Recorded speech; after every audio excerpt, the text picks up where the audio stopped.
survived what was called Etegate. And after that, a very interesting personality became the number 4 citizen in Nigeria. For the first time in the history of Nigeria, okay, maybe that's not strictly true, because we did used to have very young people come into positions of leadership in Nigeria. We've even had heads of states. General Gowon, for example, was in his 30s, early 30s actually, when he became a general. But, you know, in our recent experiments, we haven't had that kind of politician who, at 837, he only turned 38 last week.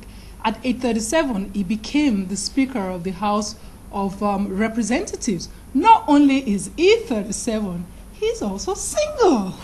Not only is he single, he's also Harvard trained, Oxford trained, and then Sandhurst graduate. It's too good to be true. Where's he been all this while? Wait, hang on. I mean, I can be completely lost in my own world. I mean, it's a girlfriend calls me late one night and she's like, "Have you seen him? Have you seen him?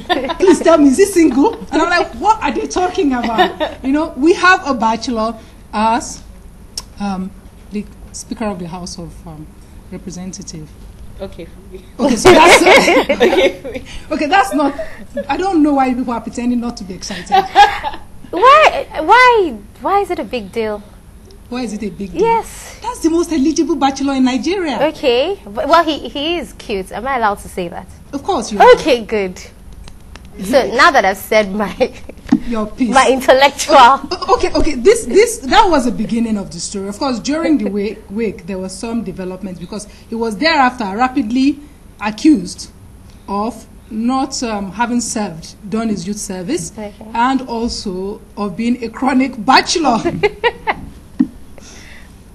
Who is Pamela, why are you quiet? I think it's interesting. Once you go into politics, you learn things about yourself that you never knew, you know.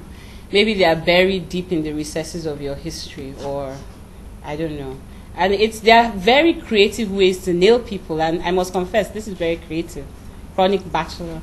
It's interesting. Who is a chronic bachelor? It's funny. And it's a person who is 37. I think it's a bit sad. It's a bit sad and transparent, but it will be an interesting fight. At least it's refreshing after I take it. Yeah. Let's argue instead of arguing about 600 or something million. Let's argue about chronic bachelorhood. Yes. And whether you need to be married to be able to handle that position. Okay, we'll take it one after the other. I mean, let's take the marriage one to start with. Some people do argue that, you know, when you marry, you become more responsible, and that by the fact of marriage and subsequent parenthood, you are more compassionate and you are more perhaps inclined to take the larger society into consideration. Why are you looking so?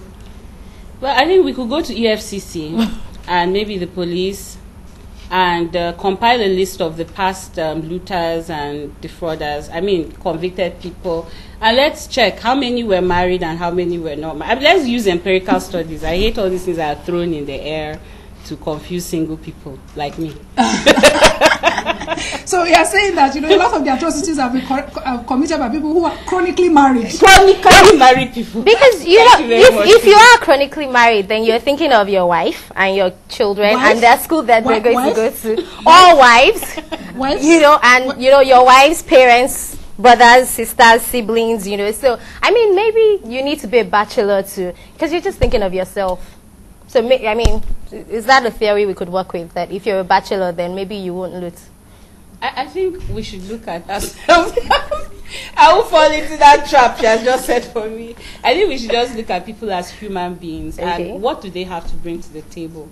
All these labels and things are just so distracting and, you know, so irritating. In fact, you know, for me, when we started actually talking about this issue of chronic bachelorhood, I sat back and I said, are we in a country where we haven't passed the budget discussing this?